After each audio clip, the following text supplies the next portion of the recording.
Welcome back to The Collective. We have another fantastic show for you today. Very excited. We got the Stotts joining us. We got Alana and Dean here today. Cannot wait to get this conversation started. We were going to have a chat with Mark, but he has disappeared on us. Although that's not hard. He could hide in a little closet somewhere. You know, Yeah, it could be anywhere. he's under the Um, desk. right? Yeah, he could be. We got to check. No, he's not here. But yeah, I'm really excited to get this started. Let's get some. Actually, before I do that, let me do my thing here. If you're all at home, haven't done this already, make sure you're liking the show, subscribe to the channel, hit the notification bell, do all that good stuff. Get your emails when we drop these on Fridays, and you can enjoy the conversations every week. Now, let's get into some intros. Alana, why don't we start with you? Hit us up, 10 to 15 seconds. Who are you? Where you come from? All that good stuff. Oh, man, I forgot you do that. I hate that bit. Well, can I not just say that I'm Dean's wife and then let him do all the introductions because that works. That works easier. There you go. 10 Um, seconds. I like it. done. There you go, Dean. You. There you go, Dean. Up to you. Yeah, so obviously you've had me before on the collective, so some of your audience will remember me. Obviously, ex-UK Special Forces, 16 years in the SBS, and that's my laptop pinging everywhere.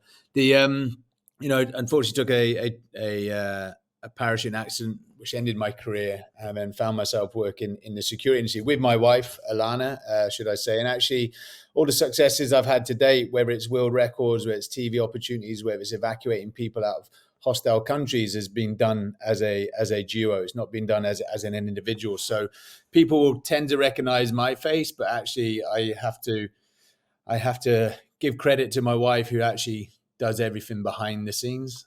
It's actually Alana's idea for me to do that mad bike ride, and it's Alana's idea for the next big challenge as well. So she comes with ideas, challenges me, and keeps me on my toes.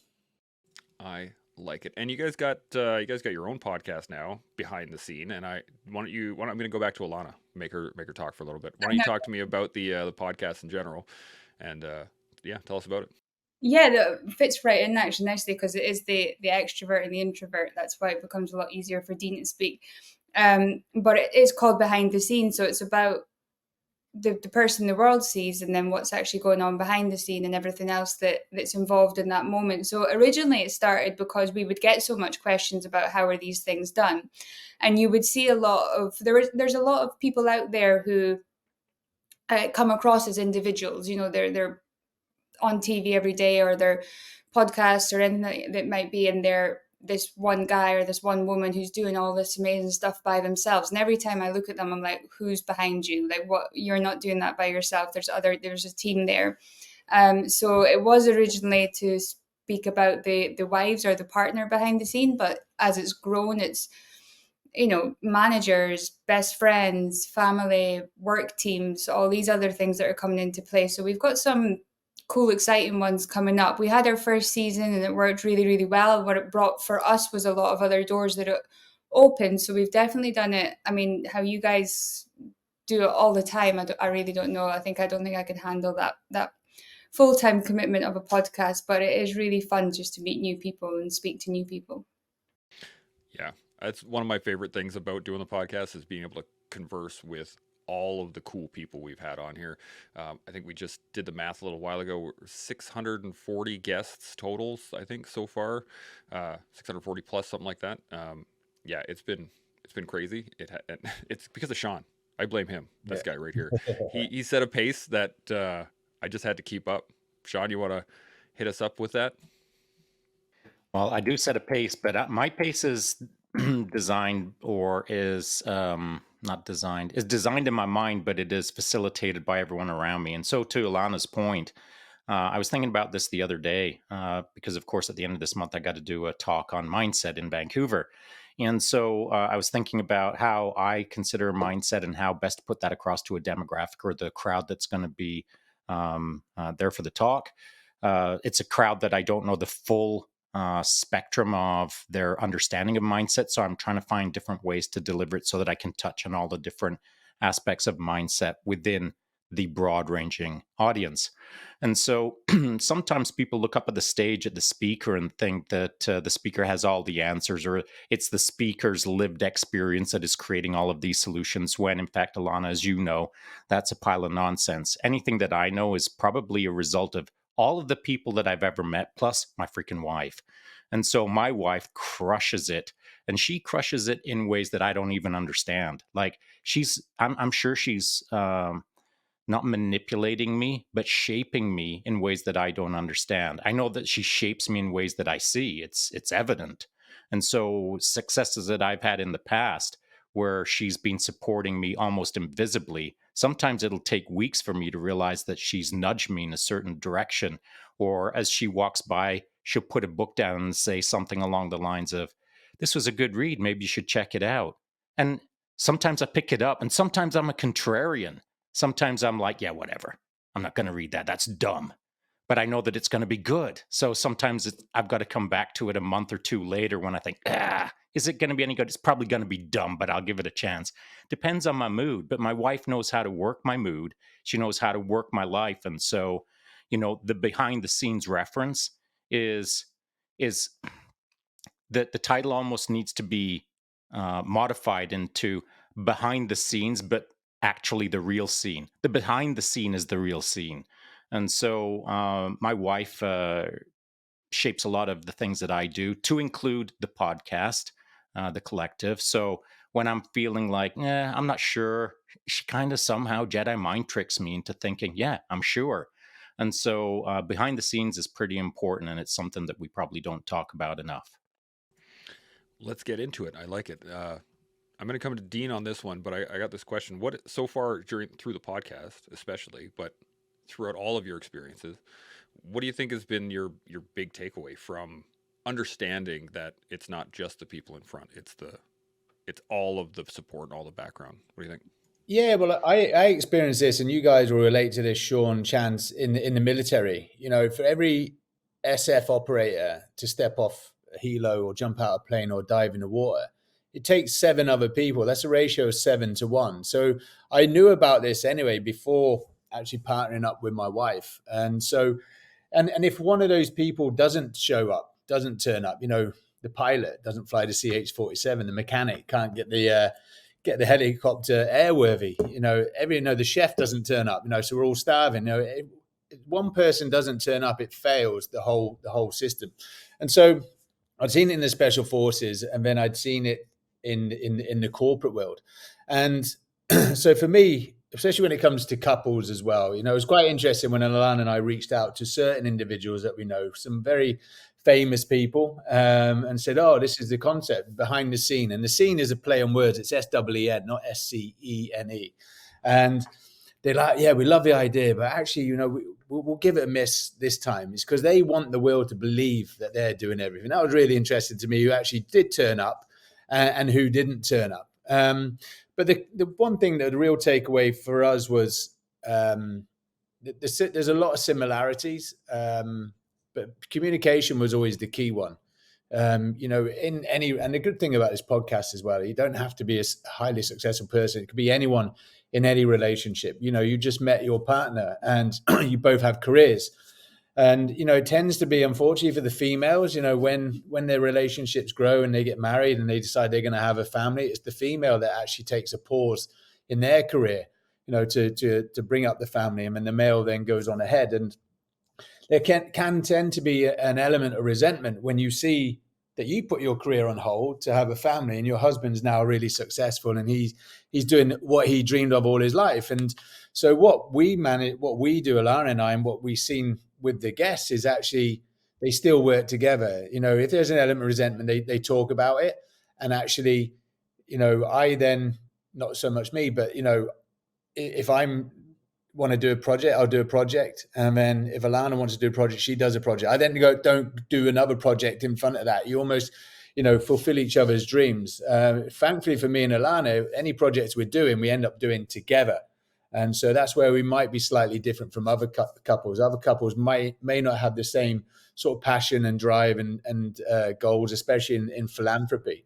But that's what I saw is the fact that listen to your partner, be mindful of the fact that she has put her career on hold, and what is it she's always wanted to do. You can still fulfill your dreams together. One doesn't have to go ahead and leave the other behind. I like that. Alana, thoughts on this? Yeah, no, while Dean was talking, I was thinking about Well, there was a couple of things. Back to Sean's point about the teams and the behind the scene things. A lot of the books I've read lately is all, and they're the kind of New York Times bestseller books. They're all these kind of books, and they're all about other people's points of view or other people's perspectives or other people's studies or other people's research. And this one person's brought all these things together to make a nice big book that they can put their name to. Some of them do give a great deal of credit to those people, other of them not so much, but there is always this whole group that contributes to this one huge success. But it was I was watching the David Beckham documentary, and there was a bit in that when Victoria Beckham was speaking about football, and she was like, I hate football. And she just really went into how much she disliked football. And then they were like, well, why do you go? And she goes, oh, I hate football. I love watching David play football. I love watching David do what he loves to do. I still hate football, but I love watching him do his thing. And I think that that's the kind of support that you want. You don't have to like what they're doing. You don't have to agree with what they're doing or particularly want to do it yourself. You just have to make sure that you can give them some of the things that Dean's done. I'm like, oh, why is he doing this? But I'm going to make sure if he's going to do it, he's going to do it to the best that he can possibly do it. Yeah, absolutely. Sean, thoughts on this? Well, I was it's a stereotype that the male works and the female sits at home and raises kids, and that stereotype is pretty, it's a pretty strong percentage, I would say. But in my house, my wife she's just recently retired at the end of last year. She was a professional engineer and running a large team around the world, about 1,400 people. And so when our boys were born, I was in international security consulting when our first one was born, and I held him in my hand and I thought, I guess I'm out of that job. Because when I held him, I was like, time to change, time to pursue a different career, one that doesn't have maybe the same element of risk. And so I decided to completely change my life and headed in a different direction. And so, as part of that, while I was working in new careers that weren't quite as dangerous as what I was used to, I also became kind of like the stay-at-home dad. And so I found ways to work from home, but my wife, who was the breadwinner of the family, as a professional engineer, her salary was extremely good, and she was making far more money than I was. So I'm just going to rattle off a few things that I don't know if it'll be surprising to anyone, but it's certainly a relevant point to perhaps this topic. So my wife was making more than I was. She was more successful than I was. I was staying at home changing diapers. And then when I take the boys to school, to kindergarten, hanging onto my little fingers, I'd be the only dad standing there with about 30 women staring at me like I was a freak. Like, what are you doing here? Because there was no other guys there. So this was back in the 20 odd years ago, standing there looking like, where's all the other dudes? And I can't wait to change another diaper. So that was a really weird spot for me as a guy at that time, because my peers weren't doing any of that. That was a completely foreign concept to them. So it's not like I was navigating into a new area all by myself, trying to solve the world's secrets because no one else had done it before me. It's just that at that time, none of my male friends were doing what I was doing. And it was kind of emasculating, maybe that's the word, where as I was standing around thinking like, what? Now I'm changing diapers and I'm kind of like, what is even going on? But as it turns out, thinking back on that time over the years, I was the luckiest dude on the planet. I just didn't see it that way at the time because I got to stay at home with my boys. I got to change diapers. That's kind of how you got to think about it. I got to change diapers rather than, oh, no, I'm changing another diaper. At the time, that's how I used to think of it. Later, I started to think of it as, but I got to be part of that time with my boys.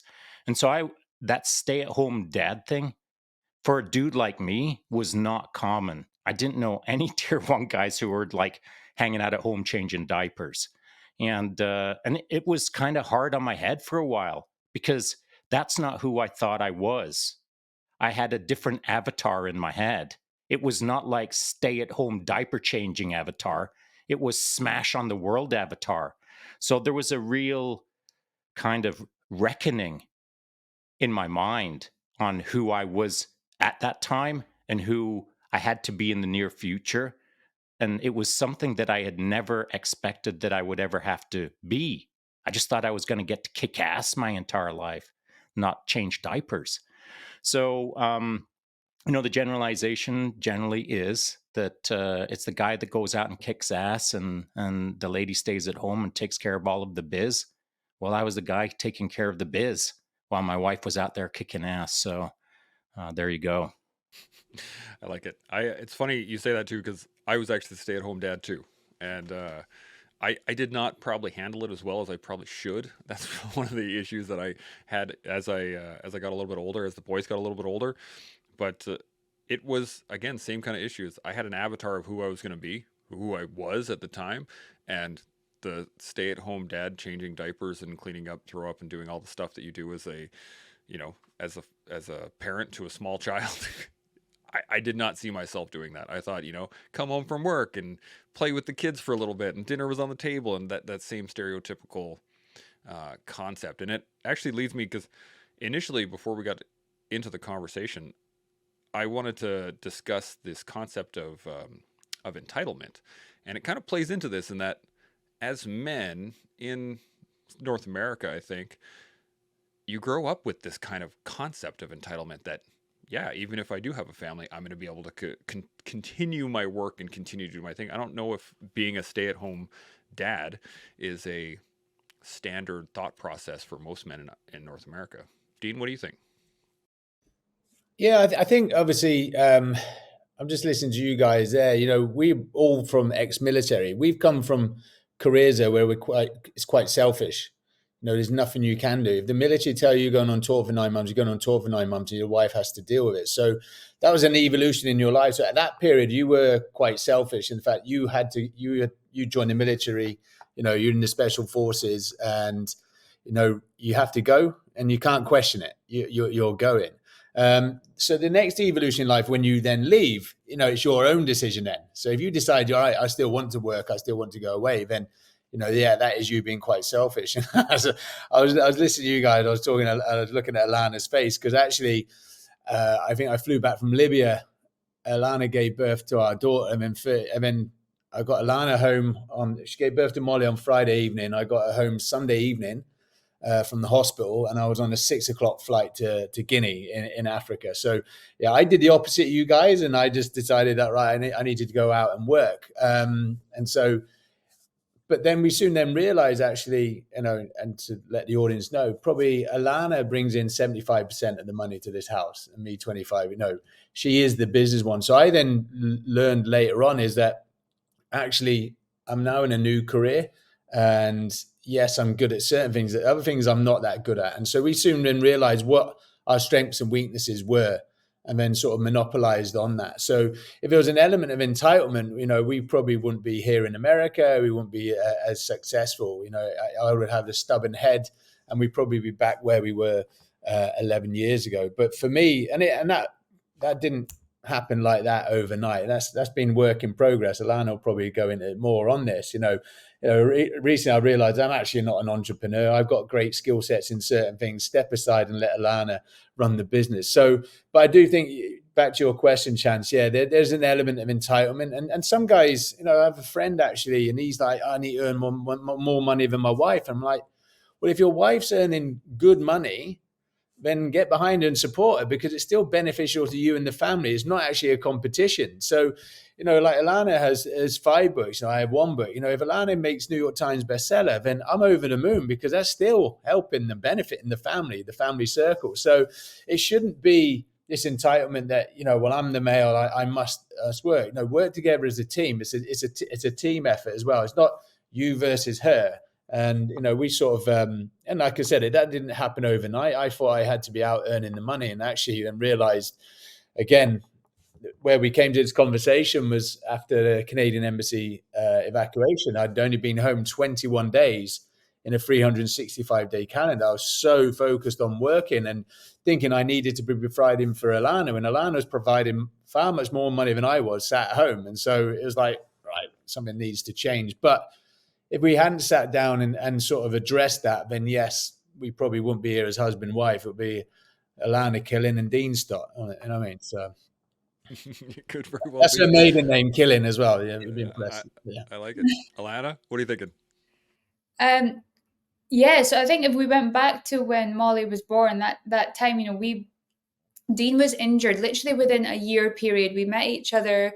Dean got injured. I fell pregnant, and Molly was born, within like 18 months of us actually meeting each other. So it was a real whirlwind. And at the time when I met Dean, I was a bank manager. I owned a number of properties. I'd been pretty much a single girl all my life, and I was zero interest in marriage and kids and all this. I was business focused, and then everything just flipped for me. So now I'm a mom.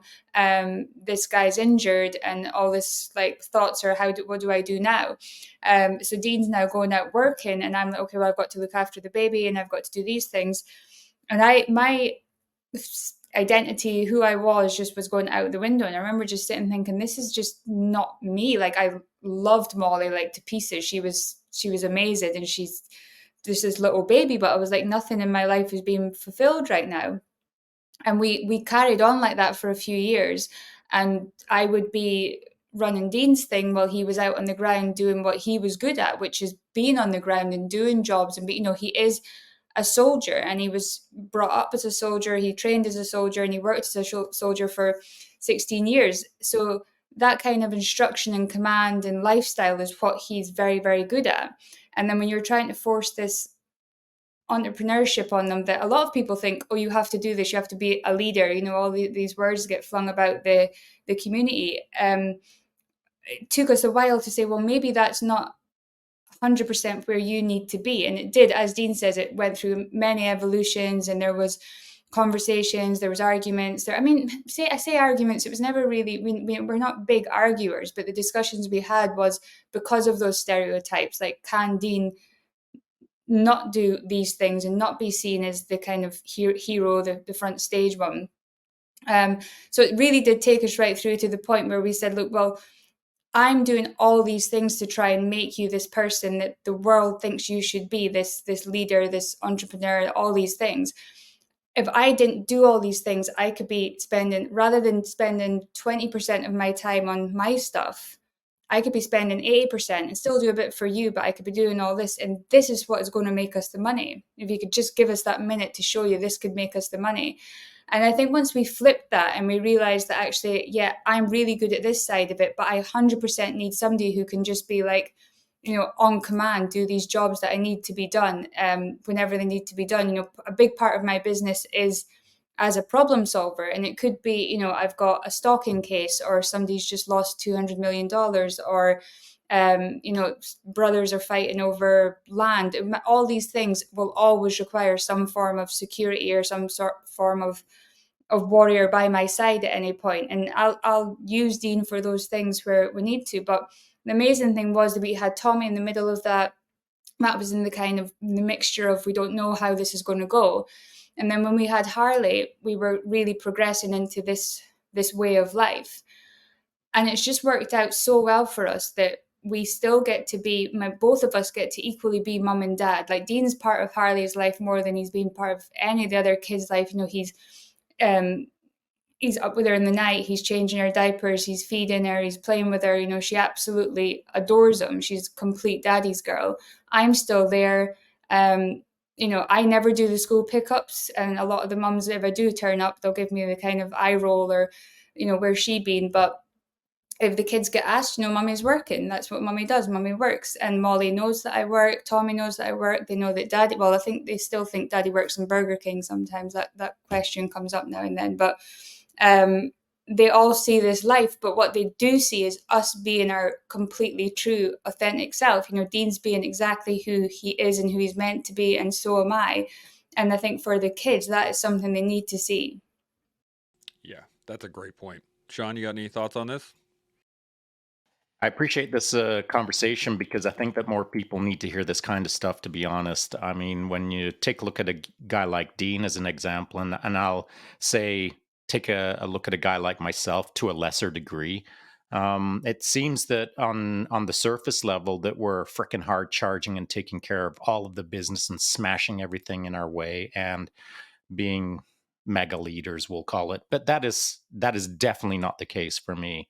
Uh, a lot of my success is based on my wife, and a lot of my kind of my boundaries, as it were. I don't have many boundaries, but the boundaries that I have are in place because of my wife, and either they're inferred boundaries or they're hard boundaries. And it's not that I can't do this or I can't do that. I just know in my mind that there's things that I can't or shouldn't do, and they're not so carved in stone that I could name them. But I just feel like I've got not constraints, but I've got guidance, and that's an important difference to me. I don't ever want to feel like I'm constrained. My wife never makes me feel that way, but I do like to feel like I'm controlled to some degree. And I don't mean a weird controlled, like conspiratorial controlled, that's making all the news nowadays. I just want to feel like whoever I'm partnered up with is in the game with me and is actually kind of leading me rather than me leading them. I There's times when I want to be led, even though I consider myself to be a leader. And so I don't think the mindset of I'm the man 100% of the time, I'm kicking that ass, get out of the way. I don't think that's a healthy mindset. And I think, and it's got far less to do with humility, or at least in my mind, I don't think of it as humility. I just think of it as healthy.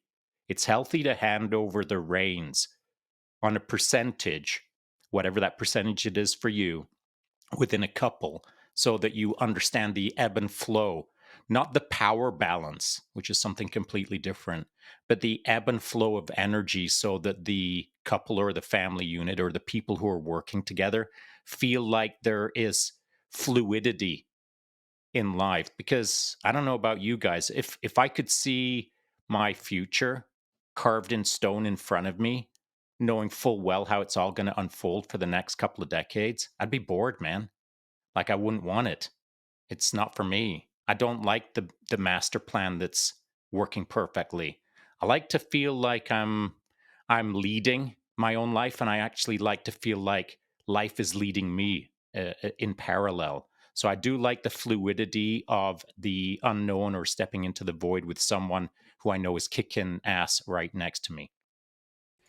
Yeah, this is a great point. And we got a special guest joining us. Bam, Mark's here. Gentlemen, I like it. It's So all right, mate. If you pick up the brass mat, the battle's over. We're just about to disappear. There we go. they said 1900. yeah, I'm actually my bad. 13 minutes early. This is it's totally my bad. I will we'll get this sorted out for next time. That's for sure. But I have a question based on what we're just talking, Sean. What you were just talking about, Sean. And I'm going to come to you, Mark, right away on this one. Is that the concept of falling in line to whatever's needed? And thinking about in the military is, if you're required to do a particular job, and somebody, whoever says, sergeant, whatever rank, jumps in and says, "Hey, I need you to start filling sandbags," and you're like, "Roger that." You go and fill sandbags. "Hey, I need you to go help out the kitchen." Roger that. You go off and do that. There's this mindset of just like, "Yep, sure, I'm here to help. Whatever you need." And I think that that concept doesn't get put into relationships as often as it should. And I think that's really kind of what we're talking about, is this idea that you're available for anything so long as it's for the team. So like to help expand that effort within the relationship, that is, rather than trying to fight against, well, this is my job versus your job versus and back and forth. Mark, what do you think on this one? Do you mean a romantic relationship? Yes. Okay.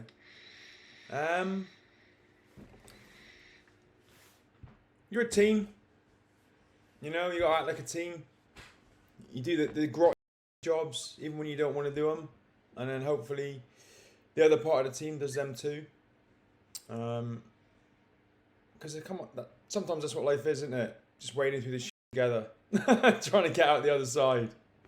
But it's alright. My wife's all the way over the other side of the house, so she's not going to hear anything what I say.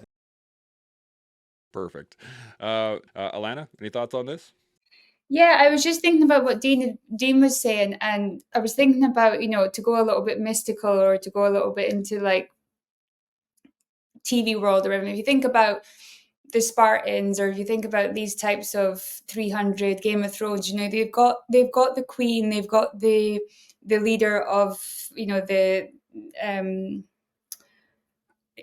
can't remember what's Gerard Butler's role in 300. Anyway, he's the leader of the Spartans, and the queen doesn't want to do that job. She's got no interest in leading those guys, but she needs to be able to have somebody that she can say, I need this to be done. You need to go and do it. She doesn't want to tell 300 people that. She wants to tell one person who's able to then go and take that people. And it's like, dividing and conquering on jobs. Like there's certain jobs, as I was saying, I don't want to do the school runs. I've got work that needs to be done. Dean has no issue doing the school runs. So what's the problem about guys doing the pick up and drop offs? But as you say, that stereotype says, well, this guy shouldn't be doing that. He should be out earning and doing the man stuff. Whereas Dean loves that moments with the kids and loves to have daddy son time with Tommy while he's waiting for Molly to come up or whatever it might be. So for us, everything, and there's always check-ins. We always do check-ins and say, where are we in our relationship? Is everything that we're doing filling our purpose individually and together and collectively? Are we happy with this? Is there anything that's bothering us we're not quite sure of? I don't like doing this role. Can you help with that? Would you be better at this than me? And we do it together as a team, and even with the kids, they've all got their individual roles and assignments and things that they have to do for us to be able to do maybe something really fun. Well, if we want to do that, all this stuff needs to get done. So are we all going to muck in here, or is there one person got to do it themselves?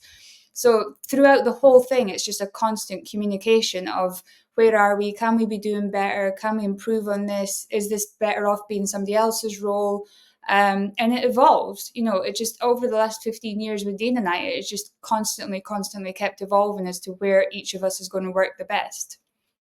I like it. Dean, thoughts? Yeah, so I mean, just give a little insight on how we operate. As I talked earlier, Alana and I know our strengths and weaknesses. I'm the networker. I'm the extrovert. You put me in a room and I'll get everyone's business card. I'll make friends with anyone. So that's what Alana does sometimes. I go to some of these events because I want this person's details because it might be for a certain project. So I'm the door opener, but then I don't discuss money because we come from a background where, for example, you're planning an operation in Afghanistan. You need 2 Chinooks, you need UAV, I need Spectre gunship, I need 40 guys. No one gives me a bill. No one tells me what the cost of that's going to be. So we've grown up in an environment like that. So I'm very uncomfortable talking about money, and I never talk money with friends and things like that. Whereas Alana has a book called How to Ask for Money. So that's where the switch happens. I've opened the door. Here's Alana. Alana will then talk to you about the contract and everything else. And then once that's done and once the paperwork's signed, I know if I leave this house on a flight, it's been cleared by Alana. And then I do the deliverables on the ground. So that's how we end up working as a team. Alana does a lot of stuff. And then Alana then would be coordinating the operation from back home. So that's how we do it in business. So we're actually still doing it together. But when there's quiet periods like now, I'll take advantage of that and I will take the kids to school because the phone can go off any time. Israel, October the 7th, we were in Disneyland. October 8th, I'm in Israel evacuating 220 people. We know that anything can change at a drop of a hat. So I take advantage of that time when I'm here with the kids because I know that one phone call will change the direction for the next few weeks. And so Alana would then pick that up. So we just literally are covering each other. Alana, she knows that sometimes I might not be having a good day. She'll have a good day as well. So we just talk to each other. It's all about communication. But that's how we operate as a team, whether it's in business or philanthropy. We know our strengths and weaknesses. I know when to step back, and when Alana then steps in, Alana then may want me to then step in for certain reasons. They may we want to speak to Dean. I'm like, well, I'll speak to you, but actually Alana's the boss anyway. So I always then divert them back. So then just put them back in the back in the lane. But that's how it's been successful for us. So we sort of joke actually with the security stuff we do. Alana's very much running the intelligence and the planning, and I always say that, you know, this is the person you need to speak to. If you see me, then it's all gone wrong. It means I'm either rescuing you or I've come to collect some money. You know, this is one of the two. There you go. I like that a lot. Sean, thoughts on this? I'd say the collecting money is a bigger problem for them, Dean. That's what I'm thinking. So, something that is probably worthwhile mentioning, and all of these thoughts are really important thoughts. They're really important. Um, it's groundwork that should be established on a pretty regular basis, I think, for the internet. That from time to time people hear stuff like what Dean just said, stuff like what Alana just said, stuff like what Mark just said.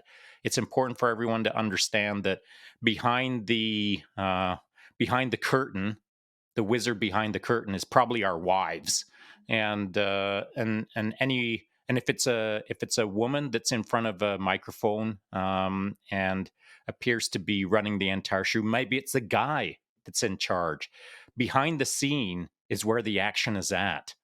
The person who's up at the front, the smile and waver, it's rare that they're running the entire show. I will say this, that when I first met my wife, we were dating a little bit, and I can picture this moment in my mind right now. There was 5 or 6 people in front of someone's house. We were all loading mountain bikes into cars, and I had some stuff thrown into I had a little red Audi, a 1.8T, which I really loved at the time. And there was some stuff in that, and my phone rang, and I didn't have kids yet. So I previously just said, Mark, you missed it. When I was holding my first little package, my son, Evan, like within a split second of holding that dude for the first time, I was like, I guess I'm out of the international security game now, because I just felt what I felt. And I thought, okay, time to make a change. And so I didn't have that little package in my hand at this point, because as we're loading stuff into the cars to go mountain biking, phone rings. Yeah, what's up? What's up? Check. Hung up and looked at she wasn't, we weren't that serious at that time. I looked at Doreen, my now wife, and said, got to get your stuff out of the car. I'm not coming riding. Well, what's going on? I'm flying to Colombia. See you later. And so I just grabbed my car and drove off. And so she didn't know what was up. I didn't have time to explain things. And even if I had the time, I wouldn't have explained it anyway, because I was in a different game at that time. And so when she first met me, even though she didn't know what my background was, and though she didn't know kind of the stuff that I was into, she did know that sometimes I'm loading a bike onto a car, and then a minute later I'm flying to Colombia. So it wasn't an ambush for her as to what she was getting into. So I think it's important, obviously, at the start of any relationship, that there's no false pretenses or no false groundwork laid as to this is what you're going to get. And then a few weeks later, it's a Dr. Jekyll and Mr. Hyde sort of situation. That is an excellent point. Mark, you got any additional thoughts on this? I think you guys have covered most of it. I like what Dean and Alana was saying about the way they were. That's slick. And I feel very lucky in that I have a similar relationship with my wife. We like yin and yang each other. We complement each other. You know, what she's not great at, I'll step in. What I'm not great at, she'll step in, and together we make it work. You know, I'm away a lot. I've just got back last night from a couple of days in London, a couple of days in Birmingham. Got home by 11 o'clock last night and going away again Wednesday. You know, and what Dean said, you know, my life's not as extreme as his. I don't jet off without, you know, at least a bit of notice. But it is great to, when you are here, to do those school runs, to have that time, to do those things that I was going to say traditionally. Yeah, maybe traditionally that the dads don't get to do or don't do. And I think I can appreciate it more now, because we've all had a couple of warm-up wives, right? Just to prep us for the good one. And so you see how it doesn't work. You know what I mean? When you're not a team and you're not on the same page, and how stressful that can be and how hard that is, and that's why it doesn't work. So I think everyone on this call is very blessed with who we've got. Absolutely. I didn't have any warm up wives. I'm on my first. I'm just doing my best as I can. So hopefully I don't have to have any warm up ones. But that is definitely something I'm working on. And now I have this question too. Is that I've said this before on the show? Is that for a long time I equated my own personal worth to what I could output, what I could do, what I could actually how hard I could work, what kind of effort I could put in, that kind of stuff. I placed a lot of my own personal worth in that. So when I hurt my back and I wasn't able to do a lot, and I had my little baby boy in my hand, and I didn't know what to do, and I was dropping him off to school with a cane. I felt like I wasn't putting in any work, and I'm wondering, do you think that has to do more with kind of the societal norms that we grew up in, or do you think that that is a more of a kind of ingrained masculine trait that we just want to be able to provide constantly? And I want to hear Alana's. I'm going to start with Alana on this one, but I want to get your thoughts on how you see it from the outside as a woman looking in to Dean when he first started trying to do this, especially because you have the juxtaposition now of him being home for your latest child versus not for the first one. What do you think, Alana? Yeah, we're looking at three different countries here. We've got the UK, Canada, and America. And from, having seen all three of those countries, living in America now, it's got this really weird thing of, you've got to get up, you've got to go hard, you've got to do it every day. You've got to be like constantly hustling, do your best, be your best, look your best. And it's hard work. Like, and then there's all these influencers out there that are telling you, if you've slipped up today, if you've had a drink, if you've ate the wrong food, if you've not trained, then you're a loser, and everything's terrible. And it's just this really unrealistic way of where we've got to be. And yeah, women have that in so many ways, but men have it too. And I watch it all the time now with certain influencers that are out there, especially for young boys. There's so many influencers targeting the young boys now, telling them that they're not good enough, and that if they want to get better, they have to be fitter, they have to be earning more money, and their definition of get better is, do you want to have that Ferrari? Do you want to have like all these chicks around you? Do you want to have like endless sums of money and travel places? And to me, if you want to feel your worth, like as you were saying, how did you feel in that moment when you couldn't move or you couldn't do that thing? Help other people. Like, to me, the definition of a person's worth in that day is, who have you helped today? How have you helped other people in the world? My only days that I ever feel a slight bit of issues in mental health is if I've had a day that I've not been helping someone, and I'll rectify that really quickly. And it's so simple to do. Like, there's always an opportunity to help people in the world. And the person that goes out there every single day and finds that ways of how are they helping, what skills do I have that I can give to other people, that I can open up? And that can be, it doesn't have to be I'm flying to Israel to go and rescue people. It can just be really simple things like help somebody carry their bags, help somebody just do something that they haven't got the capabilities in that moment to do, that you can certainly help them with. And to me, that's where you get your worth from. That's beautiful. Sean, I'm going to come to you on this. What do you think? I'm with Alana on that. I was thinking the precise sort of, or the spirit of it, more correctly. When you said providing chance, providing is often tied to cash flow. Providing is often tied to, did you make $100 today or $1,000 today? You made $10,000 today. Wow, you're a real provider. And I don't see it that way. I see providing good versus not. If you're putting good out into the world, well, you're a provider. And if you're putting good out into the world, and your world means just within your house, that's big enough. That's a broad enough radius. But if you can do it out into your town, into your province, into your nation, into the world, those are all great footprints. But don't extend your life energy out into the world if you don't have good energy in your house. So if you can't manage your own household, don't try to manage the world. And by manage, I mean just simply provide goodness, make things better for your family, whatever that means. And that doesn't mean, to me, that you're going out to a fancy restaurant every night. We go out to a restaurant, and not fancy, by the way. We go out to a restaurant maybe once every 2 weeks, once a month when we're here at home. If we're traveling overseas, of course, it's a different thing.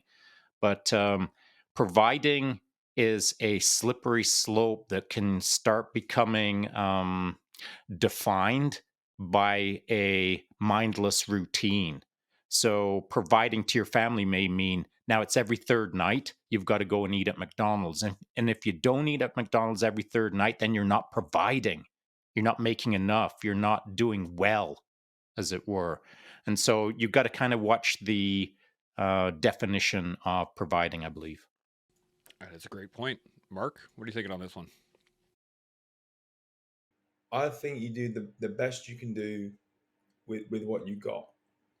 You know, a long time ago, when my first daughter was born, I was still in the military. I bought a house, had a new baby. I think I was earning £1,200 a month. The mortgage was like $700 without the bills. So I had to work as a nightclub doorman to supplement my wage. I would sleep in military trucks in the middle of the day because I was getting home at 3, 4 a.m. And, you know, as you all know, when you're in the military, you're not stood behind a cash register all day. You're dropped on a beach 8 miles away from camp and you're running in on minimum, you know, regularly every day doing fizz and all these things. And I was broken and I was exhausted. And then, you know, my partner at the time was flicking through magazines saying, we need this, we need that, we need this, we need that. And I'm like, how do I get you this stuff? I don't have enough money. And then the next conversation was, you're not here enough, you're not helping out enough, you're not doing enough. And I couldn't figure out how I was supposed to do less and earn more. And it was hell, absolute hell, which is why, you know, that didn't last. And when I got injured, you know, and ended up like this, I started worrying about that, thinking that might come back again full circle. And, you know, this time I really couldn't do anything about it. At least I didn't think I could back then. So I had those concerns and those issues. Fortunately, I didn't need to worry because I'm with a much more understanding partner now.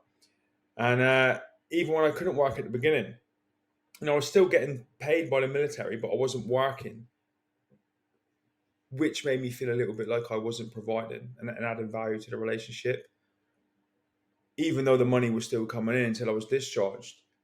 But you just figure out other ways, I think, to contribute and to add and to provide.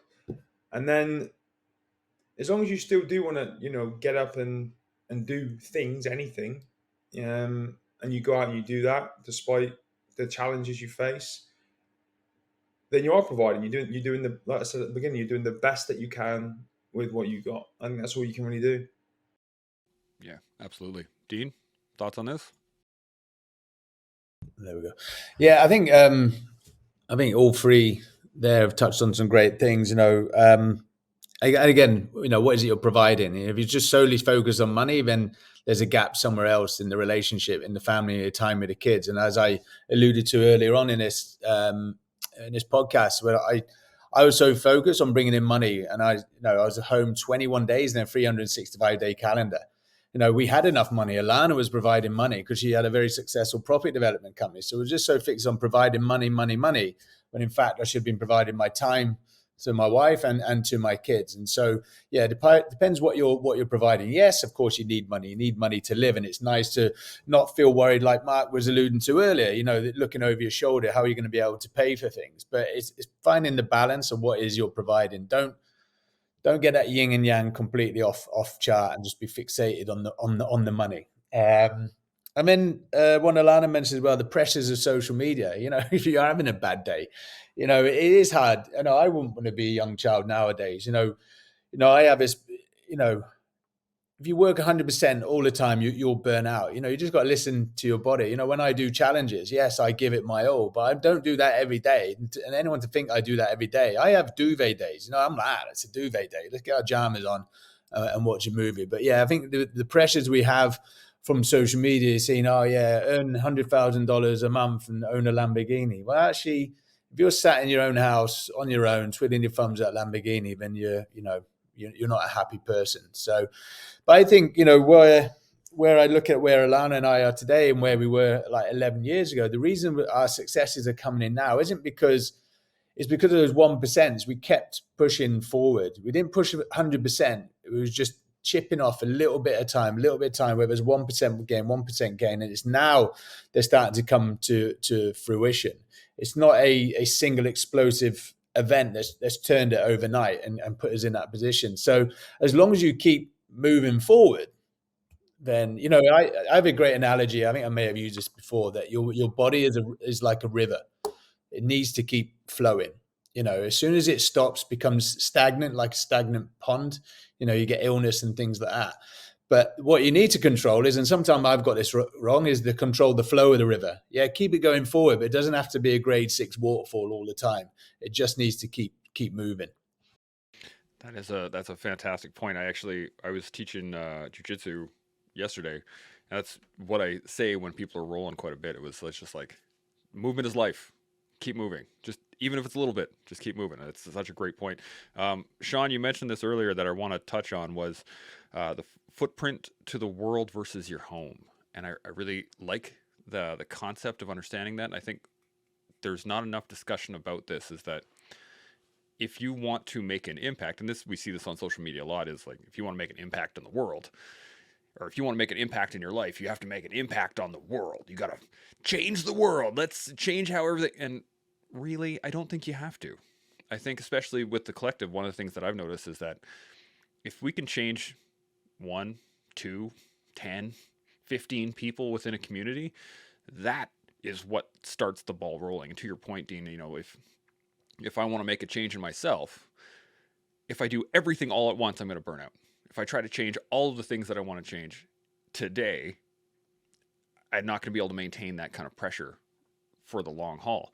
But if I want to get healthier, well, okay, I can change my nutrition and work on that for a little while and just get that dialed in the way I like it. And then I can move on to something else, or I can add 2 or 3 or whatever. But I don't want to, you know, all of a sudden hit the gym for 7 hours a day, every day, and change my nutrition. And like, it's not sustainable, right? So what are you guys' thoughts on, I guess, maybe explaining to those that don't know, or some of the younger generation, on how to make that footprint, but also keep it within like, rein it in a little bit within usable measures? Alana, what are you thinking? So we're pretty old school, I'd say, in this house. Like, even right now, everything is done on a to-do list, you know, on a notebook, pen and paper. We have our to-do list. And as I was saying before, like, I used to have full control of everything that needed to be done in the house. And it can be everything from the bills need to be paid. You know, Molly's got a project at school she needs to get finished. We've got to do this, you know, humanitarian evacuation. I've got, you know, a guy who's about to lose $200 million, but what is priority? Because if you asked Molly, her school project's the priority, 100%. If you asked the people that are paying our wages, the 200 million is a priority. If you ask the family, you know, so it's trying to put all those things into priority. And I think that, you know, if you just take the normal life, I think personally the to-do lists are everything. You have to be able to tick off those small things and feel those good moments. Having that organization in your life, and even for those little things. So if your target is you want to lose weight, or if your target is you want to start your own business, it can't just be like, right, how do I open this business now? Or how do I fit into that dress that I want to fit into? Or how do I, you know, stand up on that stage at that bodybuilding contest? It has to be, what's that first moment? What's that first step to that? Like, how do I take this first breath, and what's the next step, and the next step, and the next step, and going through each of those, rather than, and yeah, you can concentrate on that end goal, have that vision board of what you want, but having those little steps for each of those things. And then for me, it's a lot of prioritizing, a lot of moving around, making sure that Dean's helping, making sure everyone's helping. But for a family, I think that everybody should be involved in your goals. I think if you've got a goal or a passion or a dream, and everybody in that house of, you know, your own little world, which is your house, if everybody in there isn't following that, you're going to get yourself a bit disheartened. You're going to struggle a little bit. You're not going to be able to fully be all in. And as I say, you don't have to believe in the same thing. You don't have to fully understand what that person is going to. I just told Dean the other day I want to buy a football club, and he's like, oh, okay, like let's look at how you do that then. Like we'll take the steps. And it's supporting them, even in the maddest of ideas, support each other. Lots of tangents there, but you get me drift. No, I love it. Mark, what are you thinking on this?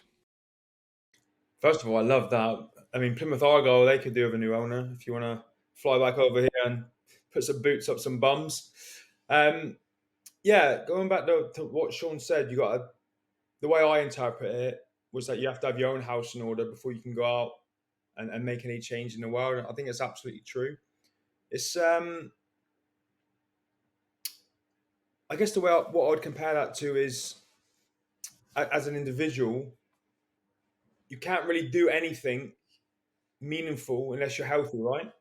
If your health's not in order, you can't go off and do all these wonderful things, earn money, do challenges or any of that.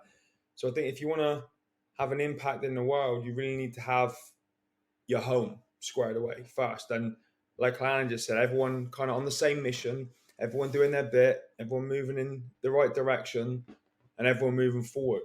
And what Dean said as well is great. The 1%, the gradual incremental wins. I think that's been the key to so many things I've done in my life. And social media is the kind of antichrist to that. Like everyone's so impatient. Everyone wants to do it overnight and be earning the money and going to the events and driving the cars. But I think people massively underestimate the power of small incremental improvements, applied with consistency over time. Patience is a big thing. I've been chipping away at my social media and everything for nearly 16 years now. And it's brutal. It's taken so long, and it's only now it feels like it's just starting to bear fruit, but I don't think I'd be patient enough to wait 15 plus years to achieve that. But, it is what it is. You just got to be patient and keep your eyes on the prize. Absolutely. Dean, thoughts on this? Yeah, I think, again, all great points. I think if you're going to help people outside your house, you have to be authentic. You have to live by what you're saying and you're preaching. So many people I see that, oh yeah, you need to do this, do that. And I see them and they're not doing it themselves. So you almost need to be that ambassador. So yeah, I say get your house squared away in order. And, it is hard, if you're doing these, for example, I'll use what you say, Chance, I want to get fit and lose weight. So that's your objective. You have to have a motivation for it, but it's not going to happen overnight. So the way I do it is the short-term, mid-term, and long-term, and then just start working back. And things to do lists are a nightmare because they never end. What I mean? It's like cleaning a house; it never stops. Every time I get excited, I think I've done my things to do list. We've probably had 4 other phone calls, and that things to do it's gone up again. So you just need to prioritize. That's what I do because it can get time consuming, and it can. I know I hate emails. Hate them. No, Alana's good at emails. So, I'm a talking person, but, for me is, practice what you preach. If you're going to be out there helping people, they need to be looking at you and know that you're genuinely authentic. But yeah, for me, short term, mid term, and long term, and just work back, and you'll never ever get to the bottom of that things to do list. I like that. Ever. It reminds me of laundry in my house. It never stops. Like it doesn't matter how many loads you do, it just keeps going. Sean, what are your thoughts on this? So thinking about getting a grip on your own household, making things right within your own tiny little borders of your house, and feeling like you've got a good launching point of stability or success, loosely categorized as I think I'm good to go. Now I can go out and change the world. So that's the stage that I'm going to set. That there's people out there that are trying to get themselves squared away so that they can go out there and square away the world. And that's cool. I mean, I try to do a little bit of that myself, but maybe not successfully. Where I find I'm not successful is where I'm trying to do it just by myself, where I'm trying to engage with the world, and it's just Sean, not against the world, but Sean with the world. And so here's my little secret hack. I've never said this before in any chat at all. In fact, I've never said it to anyone out loud. But I'll say it now. So I don't know a lot of things. I know a few things, but I know some people who know a lot of things. And some of those people are on this panel right now. So one of the things that I started thinking about with the collective pretty early on in the journey, once we started getting our first guests, was holy camole, I see what can be done here. There's people who know a pile of stuff, and all I've got to do is do a two-way highway with them. I learned from them, they learned from me, and whatever tiny bit they learned from me, they're now carrying forward out into the world. So just as we were about to go live in this chat, it was just Alana here in the green room. And so by just Alana, I don't mean that in a diminishing way. I mean, it was just Alana. So Sean got to focus on Alana. And as she was talking, I was picking little things up that maybe she doesn't realize that she said that now are embedded in my head. Alana effectively has changed the way I'm thinking of the world in tiny little ways. So anytime that I get involved with a podcast like this with a good panel or good people, surround myself with good people and listen to them, I'm taking part of them with me into my future world, just as they are taking part of me into their future world. It's my job to get my house, my mindset, my little namaste moment.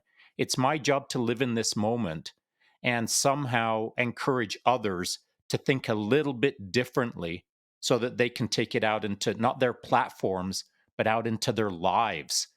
I might only be able to impact 10 people today in my tiny little hobbit town here, but the panel can impact 10,000 people today easily in their platforms, and not just their social media platforms, how they step out of their car to walk into an In-N-Out burger, or how they step out of their car to go pick up their kid.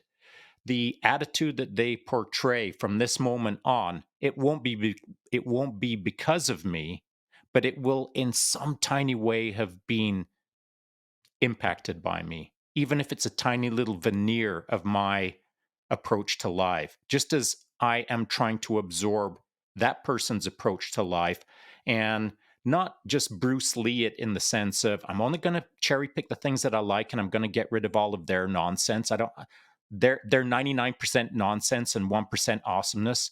I'm not just going to cherry pick that 1%. I'm going to hang on to all of it as much as I can, even if I don't agree with some of the ways it's done, because I want to pressure test my way. I want to see if I've become so blind to the right path for Sean that I'm not considering other ways that I don't agree with initially. So this podcast, with all of the various guests that come on, it's not that I treat it as a mind enhancing experiment for Sean or for the guest. What I do try to treat it as is a two-way highway that hopefully the world is benefiting from. That is a beautiful statement. Alana, I'm going to come to you on this one. What are you thinking? What was I thinking? I actually was thinking while you were saying that, Sean, about the time that Dean went to Israel and just following Dean was away, he was doing all the moves on the ground. I was arranging the flights, all the logistics were happening pretty much here. And the hardest time for me and all that was definitely the social media side of it and the comments that I was getting and the messages that I was getting and from people that I truly loved. I really loved these people, and whatever side of the fence you sat on, they were very open about how they believed in that. And I was saying that the one thing I love about Dean and I is that we're both completely open-minded. We haven't got a set belief or a set path that we follow. We love to hear everybody's stories. We love to learn from people. Sometimes people talk to me and it's a completely different thought to what I would ever. I mean, I've talked to human traffickers about trafficking, and I've even said, I can get what you're saying there. Maybe don't agree with it, but I can get what you're saying. That wasn't the what I was getting from the people I was talking to. It was either they believed this way or they believed that way. And I sat down and I thought to myself, how could I make people feel more love and feel more compassion and feel, more humanity for each other and just love each other and understand that if there was more love and more respect, more compassion in the world, that maybe we wouldn't have all these wars and fighting, because even though politicians are always going to do and greed's always going to come in, if we could just change that a little bit and have more love.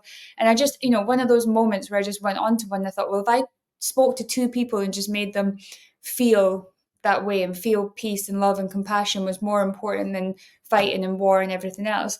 And I kind of just noted it down, and it worked out. It would take 41 days for the entire world to be touched. If I spoke to two people and then those two people spoke to two people and it went on, it would take 41 days just to feel that. So I think from what Sean was saying was, if you think just talking to one person is just a little thing, if something does go in that's good and that's positive and that can actually drive, but again, that goes the flip side. So be careful with your words and be careful what you are spreading. But it can touch. The waterfall effect can be huge. Absolutely. Dean, thoughts on this? Yes, I know the go out, change the world. I don't think any individual can change the world, but what we all have, a great quote I always use: you can't be experienced without experiences. And so we all have unique experiences, and that won't resonate with everyone out there in the world, but it'll resonate with a certain community. So, I know what it's like to have a parachuting accident and shorten my military career. I do not know what it's like to lose 3 limbs, so I will never be able to experience what Mark's experienced, but Mark's experience will touch a certain community or certain people. I don't know about sexual trauma. I don't know how to ask for money. That's Alana's one. So really, it's not about changing the world. It's just about saying, this is what worked for me. This is how I've got through it. And this is how I deal with it. And then, as Alana said, if you just touched one person and it changed their lives, and then it's amazing. Now, we were very fortunate with the bike ride. We raised $1.4 million for the bike ride, which was great. And we saw the impact. We saw where the certain charities where it benefited. Place to Be got 14,000 children in with counselors, which is one of the 11. But what really touched me is that we still get messages now. Oh, I've just read your book. I've just decided to start running again. And those little ones, they're the ones I love. Is that waterfall effect. And it's not because I preach to them that need to go do it. They've just seen that's how he's picked himself up when he was down. That's what helps his mental health. So that's going back to yours, Sean. There is so much experience out there from individuals. And like you said, a 10-minute conversation can change the way that you think. And as Alana said, we're very neutral. The problem you have in the world today is you're on one side or the other. If you don't agree, then that's it. You're a whatever. I'm not going to say it, but you know what I mean. But it's all about being in the middle and being able to listen and think, actually, yeah, you got a point. However, have you looked at it from this angle? And they're like, oh no, I haven't actually looked at it from that angle as well. So it's hard. Social media is hard. I don't get into any battles on social media. It is what it is. But as Alana said, back in Israel, it was very difficult to be non-partial when you're getting all these messages. But all I said is I'm not a religious person. I just believe in good and bad, and that's it. And then I just leave it at that. And then no one can argue with that. I'm sure there are people out there. I'm sure there are people out there that can argue anything. So I can't rule that one out. Mark, you got any thoughts on this? Remind me what road we were going down? We've gone down a few. Warm up wives. No. Oh, yeah. Yeah. So what we were talking about was the fact that, well, I guess I can just, we'll carry on here because I have this next little piece here I want to touch on, which is carrying a piece of everyone with us. And I think Sean pointed this out, was the fact that, any conversation you have, you're going to take a piece from that person. You're going to get a little bit from them, and you're going to give a little bit to them if you have the right conversation. I'm going to say that specifically because if you don't, then it's becomes very one way, or if you're just trying to tell someone anything. And to your point, Dean, I think a lot of us, we get too spun up on being something, right? To make that part of our personality, and who are we based on this belief or this particular thing or whatever. Whereas I think maybe it's more about creating an amalgamation of all of it, being able to not sit in the middle, but be able to flow from one place to another, to be able to think from multiple angles, to be able to be more of a cloud than than a single river, if that makes any sense. So we're being more open than singular. What do you think, Mark? What do you think on that one? I think yes, I agree. I think we change as we age, right? And as we meet people and we're influenced by people. And go back to what you said about taking those little pieces from people along the way. That has I think has a huge impact on who you are and who you become, what you believe, what you don't believe. Um, and I've hit the big 4-0 last year, and I still don't really know, who Mark is, and I don't think that I ever will. But I'm going to enjoy the journey, and I'm going to do my best to steer myself down the right direction and get around more of those people that can give me those good little pieces, and less of those people that give me the bad ones, and just keep on moving forward and trying to give little pieces of me, the good pieces, to the people that I think need it, so that we can hit those 2 people a day, 41 days, change the world. I like it. I like it. Sean, thoughts on this? Well, I think it's super cool that you did the math on that, Alana. I can't Yeah. believe I've never thought of that. I mean, it's such a trip. I'm still tripping out over that one. I've never seen it written anywhere before. It's just like such a novel consideration. I'm going to hang on to that one for a while, that's for sure. And to Mark's point, now that we're doing math, at 60, I can smile and thinking of my 40-year-old self as to what I thought I knew and what I didn't know. And that's one of the beautiful things of life, man. Is I mean, you've got to have expectations of yourself, I believe, but not so hard and fast or cast in stone that you don't enjoy the fluidized journey. At 40, I didn't know I'd be doing this, but now that I've been doing it for a bit, I wouldn't change it because I see the results, or the results for Sean and the results for the people around me, which is satisfying enough. And I suppose that's the key to it, is it's satisfying enough that I remain engaged in it. If this was boring for Sean and was showing no results for the world, then of course I'd be onto something else, whatever that is, designing the best frisbee in the world or whatever the next thing is that I'd latch my teeth into. But I'm really enjoying this trajectory. And funnily enough, part of this trajectory is shaped up by guys like Mark. Because as he said, he's been doing this for about 16 years now, and I've been doing it for less than 2. And I don't know what I'm doing. And Mark might state that he doesn't know what he's doing, but I don't believe Mark, whereas I can believe myself because it's easy to do the math, less than 2 versus 16. And so Mark has forgotten more than I already know. And so my job, I suppose, is to understand what I appreciate in life and how it's good for those around me, and keep my mind or my eyes open for others who are doing it well or better, for a poor choice of term, and pursue examples of excellence that resonate with me, or how it feels that I can do it well without being inauthentic. So I suppose I'm going to conclude with this point that even if you feel that you're not having a successful trajectory as to getting better at it, is whatever it is that you want to do, if you think that you're doing it kind of haphazard or mediocre, or you're not seeing the success rate that you want, uh, well, that's your perspective. But from an external perspective or others that are viewing inward to what you're doing, you don't know what they're thinking. You don't know what they're seeing. You aren't aware of how maybe impressed they are over that 16-year journey. Now, maybe they didn't see the entire 16 years, Mark, of course, but what they see is today's result, or yesterday's result, or tomorrow's result. And they don't need to see all the hard work. They just need to see the man doing his thing well. And so I think that 2 years or 16 years is almost inconsequential. It's what the external observer believes to be true of you, and what you believe to be true of yourself.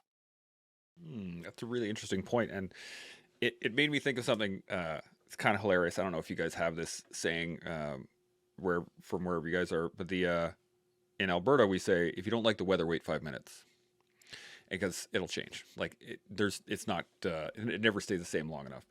But I'm thinking about putting that towards the view in which we impact the world. So if I'm I really want to get into I'm doing podcasting and I want to get the collective to be large and I want to impact more people, but it's not happening, then to remind myself, hey man, wait 5 minutes or wait a year or wait 10 months or whatever it is, right? But to give yourself the time, and anytime you think that you're not quite there, to remind yourself to wait 5 more minutes. What do you guys think on that? Alana, I'm coming to you first. What do you think?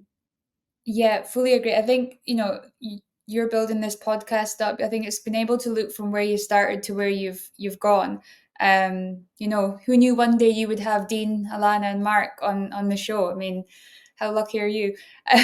But I think if we did take that and we went straight, when Dean and I were first together and he was injured and I was pregnant and we were actually sleeping on camp because that was where we were living at the time when it was all going through, so it was the singles quarters because we weren't married. So I would be sleeping in this bed. Dean's in a full brace on his leg. I'm pregnant. We're in this little thing. We had a little office which was actually Dean's cupboard on camp that we slept in. And then if we'd said at that point, okay, well, this isn't perfect, but if we can give you 15 years and this is where you'll be, but this is what you're going to have to go through during that time. And then somebody just listed that book to us and said, this is what you're going to have to go through. The question is, would you do it all to get to that point? And I think for me, it's, I'm in a place in our life right now where, it's amazing. Life is really, really good for us and we're doing exactly what we should be doing and what we want to be doing. But I think if the answer was no at that point, I would say, okay, well, I've still gone through all that stuff. So what do I need to do? Where do I need to actually be? Where is it that makes that book worth it? And find that place. And then again, take those little baby steps to get there. But if you're sitting in a place right now where you're not happy in the last however many years of not being worth it, and you can't see that difference, I'm not sure if there's a lot of people who couldn't see the difference in their growth from where they started to where they've come. But if it's not, then it's fully within every person's capability to change it, no matter what position they are at life. Today can always be day one for you. Absolutely. Dean, thoughts on this? Yeah, great points from Alana, and I'll probably go back to with Sean and Mark with social media because I'm guilty that I hate social media. I only did it when we had the bike ride, but I think I have imposter syndrome. But I can't remember, Lana, who did we have a conversation with recently? And probably one of the biggest influences in the world. And no one knows what they're doing. And that actually put me at ease because, I promote everything I do when I'm guest speaking around the world, the unrelenting pursuit of excellence. If I'm going to do something, I do it to the best of my ability. I really struggle with social media because I know I'm not doing it to the best of my ability because I'm comparing myself to other people. So for me, it was really interesting that, and I love that phrase, no one knows what they're doing. And that actually put me at ease then. I thought, okay, and I love your comment, Chance, give it 5 minutes, it will change. So for me, they're my ones. And that's just me speaking personally. I still don't like social media. I don't mind podcasts. If you ask me a question, I've just done a Netflix show, that's fine. I don't mind doing that. But to stand and look into my phone, I'm still not getting it because I'm comparing myself to those who are successful out there. And for me, I don't know whether it's because, I fact check so much, don't I, Alana? Alana will tell you, it probably takes about 4 days to write a post because I'm making sure the grammar's in there because these are the things I pick up on. One of my biggest pet hates is spelling mistakes and grammar. Hey Mark, you'd love this. I got my RAWs when I was in the SBS. My troop commander gave me my RAWs, which is your confidential report. He gives you annually, tells you how you're getting on. And I penned it and put it back in his pigeonhole. He's an officer. He's like, I've never had that before. I said, well, you never had me. So that's the standard I'm like. And so I really struggle when I can't just put a post up. And so it's really interesting to listen to you, Sean, saying you've been doing it for 2 years and Mark's been, successful in it, but it's taken him 16 years. But But that's an area I struggle with, because I know what I would be looking for, and I don't want to slip up. But maybe I'm putting myself under that pressure that I don't need to, because that's not the real Dean. The real Dean, isn't the person on social media. It's the person behind that at home, throwing the kids around the house, not literally, but throwing the kids around, I mean, and Alana, I know to say literally then, and then just being in my pajamas. But it's interesting listening to you guys and sort of comparing it to myself. That's where I'm at. Yeah. Don't worry, I toss my kids around all over the place. That's part of being a good dad, I think. Mark, you got any thoughts on this? Yeah, I was just going to pick up on something that Alana said. And this is just my opinion when it comes to like reflecting and seeing how far you've come, and giving yourself a bit of a pat on the back. I just don't think people do that enough. I think, like what Dean was saying, we're always, whether we want to or not, and even though we know better, we still do it. We still compare to other people. And you've really got to just step out of the game a little bit for 5 minutes and, turn all the noise off and all the distractions and reflect a little bit and just give yourself that pat on the back. No matter what it is you're aiming for, you're going for in your life, give yourself a bit of credit from time to time about the things that you have done. I just spent the entire weekend with Sam Sheriff up in Birmingham, and it was relentless this weekend. It was like being in a nightclub. It was at a fitness expo, and there's music pumping everywhere, and everyone's throwing packets of protein at you, and there's people walking around like this, and it's just like it was exhausting. But we did so much cool stuff. But it wasn't until the drive home, when I was on my own and I turned off my Spice Girls CD and I was just chilling, I started to reflect. And I realized about an hour down the road, like, how much we had achieved in 3 days. I just think on a bigger scale, we should all give ourselves a bit of time off and take that time out. Go do whatever your thing is, nature, canoeing, the movies, whatever it is. Go to your place and just be a little bit proud of yourself and the things you've done and how far you've come. Absolutely. And I mean, hanging out with Schwarzenegger is pretty cool too, I gotta say. That I saw Yeah, the it's pretty post there. cool. Yeah. Sean, any thoughts on this? It was super cool as I was tracking that your hangout with Arnold there. What I did think is, man, Mark is absorbing a lot of bandwidth right now. Over these 2 to 3 days that he's banging it out, it's a lot of bandwidth that he's soaking up. A lot of new variables, a lot of new experiences, a lot of conversations, a lot of noises, all of the stuff. I just thought that's a lot of bandwidth this week, and I bet he's going to be chewing on that for a few days. There it is. So it's chewing on bandwidth or getting perspective on something after the fact is wholly dependent on who the individual is and how much experience they've had in life. So if someone has never been to a really, really busy 3-day experience, this is their first time ever, well, they're absorbing way more bandwidth than someone who's been to 100 events like that. And so conversely, if someone has been to 100 events and never deeply reflected on them versus someone who's been to one event and has deeply reflected, that's a whole different bandwidth. And so it's not just the experience, it's what you do with the experience that establishes how well or not you do in these sort of things, how you progress in these kind of things, how you can influence others around you by whether reflecting correctly or deeply enough is going to define who you are with that person in the near future. And so I think that when I was tracking what you were doing, Mark, my probably biggest thought was, Mark is a busy boy, and I bet he's going to be feeling that one in a day or two. And so it doesn't matter who you are, not at all who you are. What does matter is how invested you are in the moment. So if Mark would have been traipsing through that thing for 2 or 3 days and not paying attention, it would be easy to process. But Mark was there to meet Schwarzenegger and duck protein powder packets. Well, he's probably got a few things to think about, to include the the recognition of the moment that he got to meet maybe a childhood star in Schwarzenegger, and what he thought he would have experienced and what he did experience.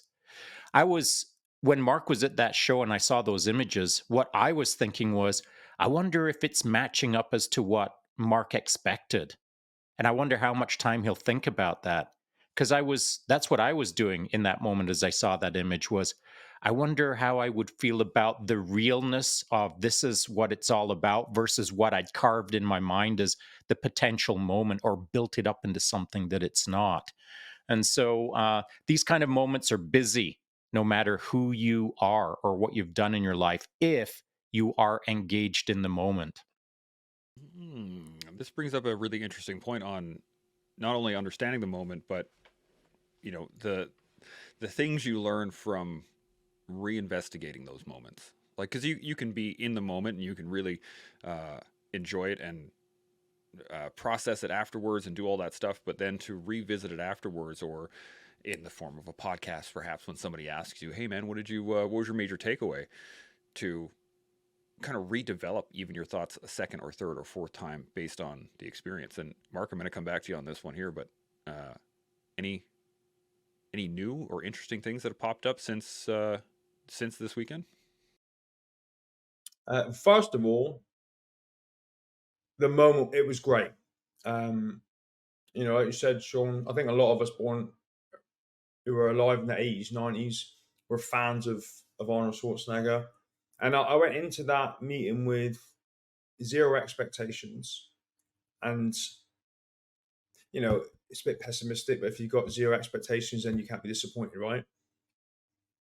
I say no expectations. All I wanted to do was just meet the guy and shake his hand, turn around and walk. That was it. I didn't want to pitch him anything or take up too much of his time. And it worked perfectly. I got exactly what I wanted, went in there, said hello, talked a little bit, respected his time, turned around and left, ticked the box, went back to the expo, to the chaos, and then just had an insane weekend of just talking to people that were there to support what we were doing, people that needed support from us for what they were going through. There were some really deep conversations that were had over the weekends, a lot of meaningful conversations, a lot of genuine conversations that I think are going to lead to doing a lot of good in the world. And that's why we were there. That's what we do. So the weekend itself, I'm still kind of processing it. I went straight down to the gym this morning to just try to have a blast and kind of reset my equilibrium a little bit for the rest of the week. But we certainly achieved our objectives. We certainly did a lot of good. And it was, what was nice about it, I think the most, was to see the support that we got from people that knew who we were and what we were doing, but also people that didn't, and strangers in the general public. So it was phenomenal. Yeah, it looked awesome. Dean, I'm going to ask you the same question, but in more of a long term. Now that you've done your bike rides, well, let me rephrase. Like, you made it to the teams, you've done your world record biking, you've done these major things, but now that those have passed and you've had time to reflect on them, have you come up with any new thought patterns or new insights into them since it's been a little while since you've done them?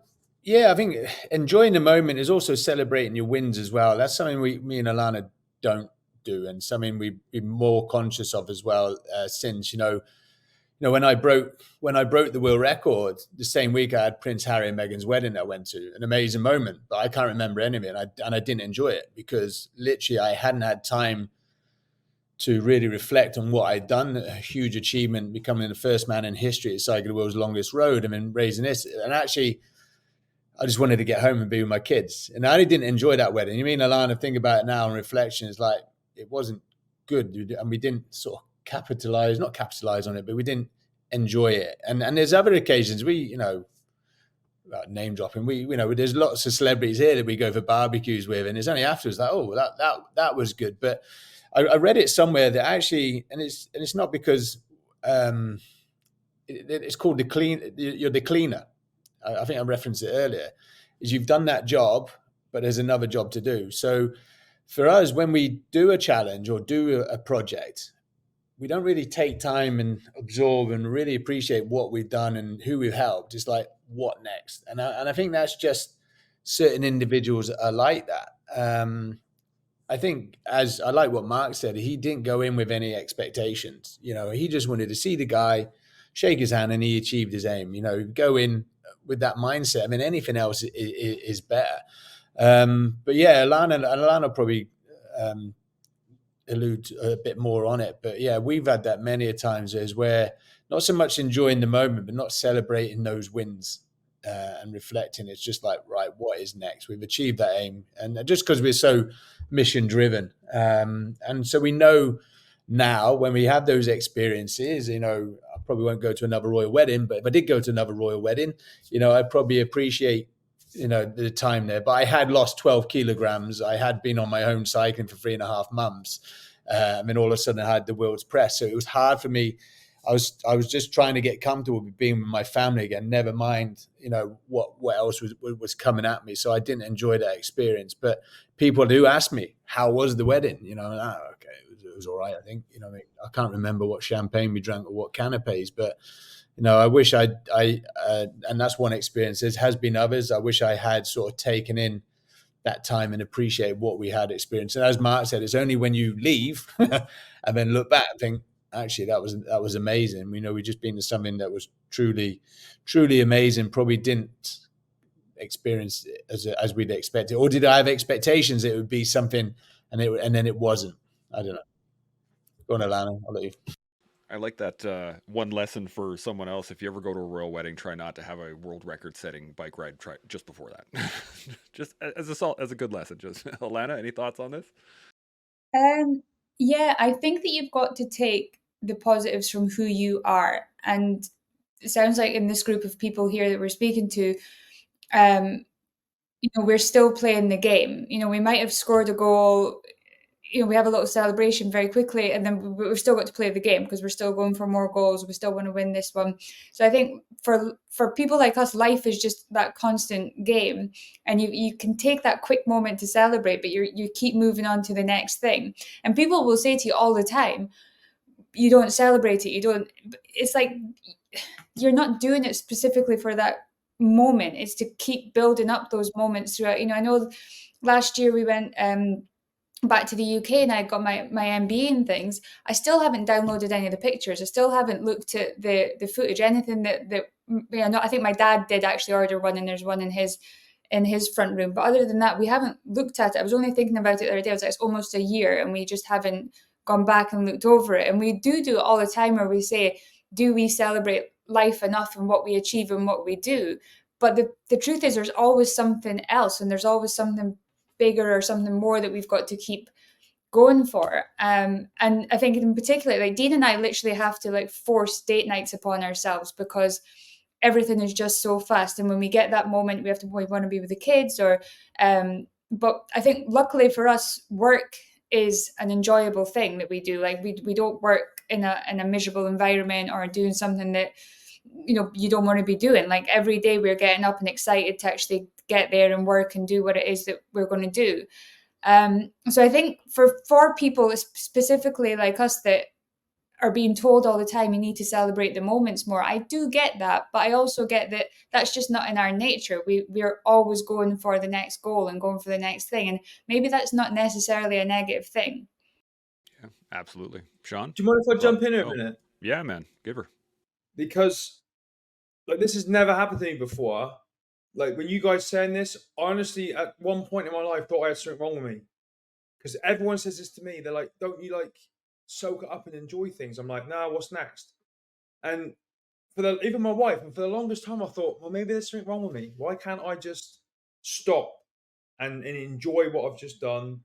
I mean, then I thought, well, how long are you supposed to enjoy it? Is it a day? Is it a week? Is it a month? So I would just, like you guys, go on to the next thing. But then, and I've got a question for you guys with that same mindset. when something negative happens, like Dean with your injury and everything, do you think that, all right, this has happened, what's next? That mindset helps in a negative situation. Because that's kind of what my thinking was at when I was in hospital. I'm like, okay, this has happened, what's next? Give me the next thing. And in that situation, it actually served me really, really well. That is a fantastic question. Dean, coming to you. What do you think? Yeah, it was directed at me. Only I wouldn't say what is next. I don't know about your incident, Mark, but with mine, I didn't want to leave the military. No doubt, you didn't want to leave the military. I was where I wanted to be. You know, in the SBS, working alongside some great individuals. I never had any ambitions of being a civilian, and then obviously a life-changing injury, changes the course of that direction. And so there was an element of sadness and identity crisis. What am I going to do next? But thankfully I had Alana to sort of like push me. But yeah, there were things that I can't do anymore. I was told I couldn't run anymore. So I was like, well, what can I do then? And sort of focus that. So I could cycle. I knew I could cycle. Okay, so let's focus on that. But yeah, I think you're right. It's a good question. Yeah, we don't celebrate, and we're like, well, what is next? Does benefit. I think that that mindset of being able to move on. Whenever anything bad's ever happened with us, is if it's something financial or related to business or anything like that, Dean will generally turn to me and I'll just be like, give me 24 hours, and I've always had this thought, like, sleep on it, like have a nap, because your brain is going to need some rest for this, whatever it is that you're going to have to deal with. And then it's like, yeah, what's the plan? Where are we going to from here? How are we going to get past? So I think you're absolutely right, Mark, that mindset helps you on the negative side of it, because I think if you are used to kind of long drawn celebrations, then you may be used to long drawn feeling sorry for yourself, which is never going to help. And just to jump in, I think the key one then is making a plan. I think no doubt, obviously, when you had your injury, right, okay, I've lost 3 limbs, but they made a plan for you, and you're like, okay, that's the plan. I think that's a key one for us is that you have to have a plan. There isn't, you can't control the uncontrollables. As Alana said, give me 24 hours. I had a great admin officer back at 5'9" Commando, and he would be like, first question was, is anyone dying and needs help? Like, no. Okay, put the kettle on. Let's make a plan. A cup of tea and then make a plan. So I think you always have to have a plan, because if there's a plan, then you then realize that, okay, you have some optimism that we can do it. If there's no plan, that's when you start worrying. Absolutely. Sean, any thoughts on any of this?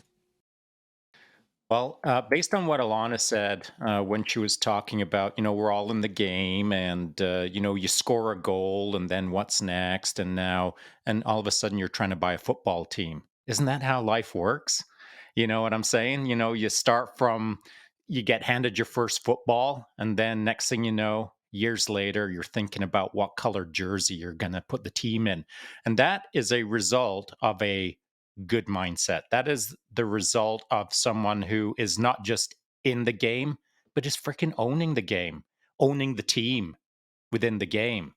And whether anybody ever buys a football team or not, or gets to choose the jersey colors or whatever the case is, completely irrelevant. What is relevant is the pursuit of excellence, the relentless pursuit of excellence, leading to an outcome that you can never rely on. The outcome of what? The outcome of excellence.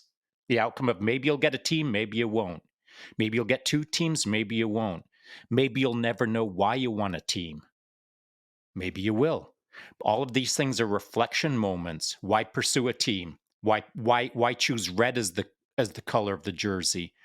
So when Mark was asking about how we think about things, or how he thinks about things, I've said it. In fact, I think in one of our most recent podcasts, I said I've been given awards where, as they're handed to me and I'm up on stage, I'm already quitting. I'm on to the next thing, because I've received the award. Well, I've got the gold star. Now what's next? Platinum? There is no platinum.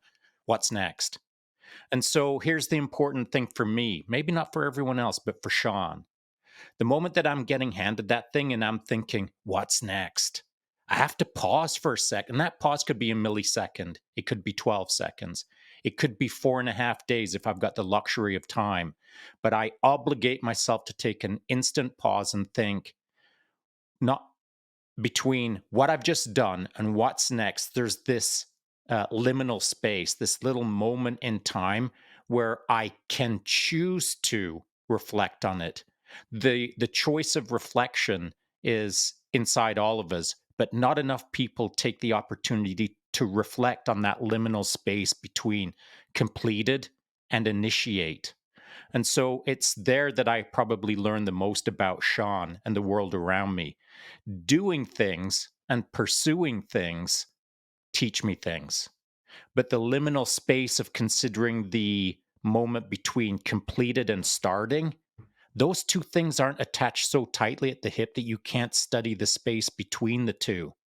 So I try to take the time in that liminal space to consider what I've learned and what I'm going to re-engage that learning into, whatever that, oh, here's the next thing. Interesting. Mark, I'm coming back to you. Thoughts? That was way too deep for me, man. Sean, you went too deep, man. Yeah, no, very, very interesting. It's so, honestly, it's so, I've never spoke to anybody about this before, and honestly thought I was just like sat on my own. What you said then, Sean, about almost the second you get an award, you're on to the next thing.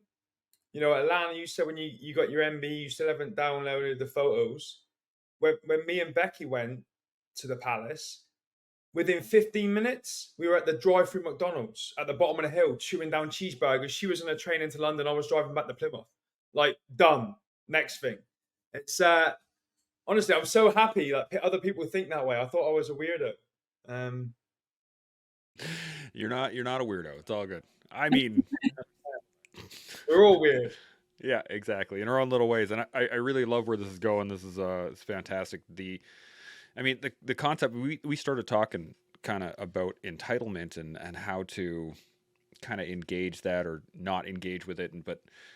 And we got into parenting. We've gotten into all kinds of things here, which is fantastic. But I really love the idea that you not only can, but probably should recognize the moment.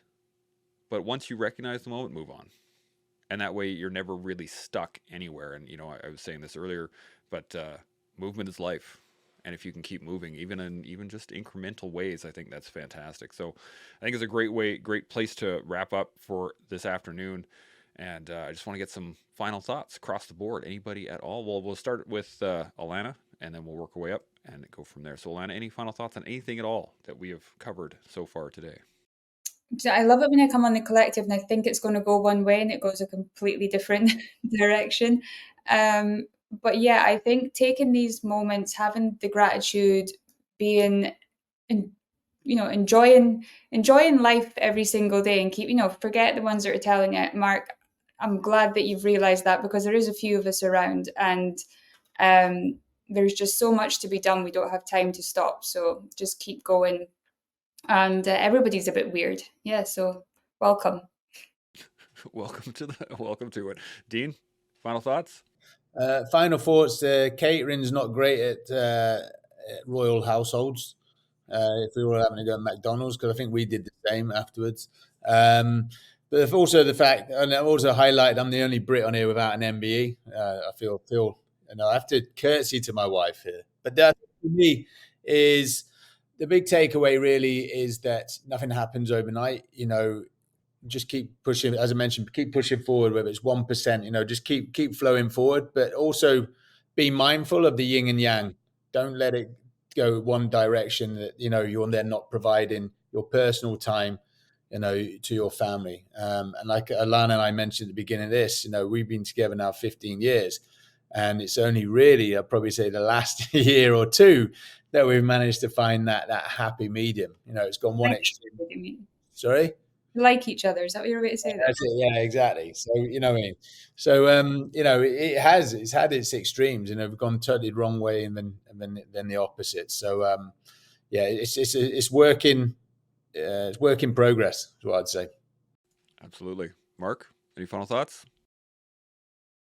Yeah, I think now that I know I'm not the only weirdo in the world, I'm going to make a slight change, but not a massive one, because this mindset has served me very, very well. But I am going to from time to time, take my foot off the gas a little bit, not look forward, be present, enjoy the moment. And I think especially when it comes to family things, you know what I mean? Just really like immerse in that a bit more and just enjoy it.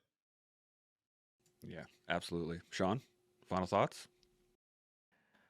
My final thought to anyone who's listening right now would be this, that it's a good idea to stay focused on your goals, your future goals, whether your goals are short, mid, or long term.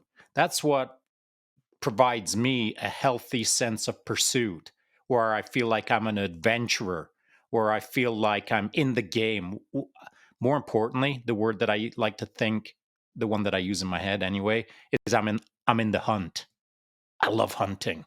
I love hunting anything in front of me. Around the corner, if I can smell it before I see it, my hunt instinct is on.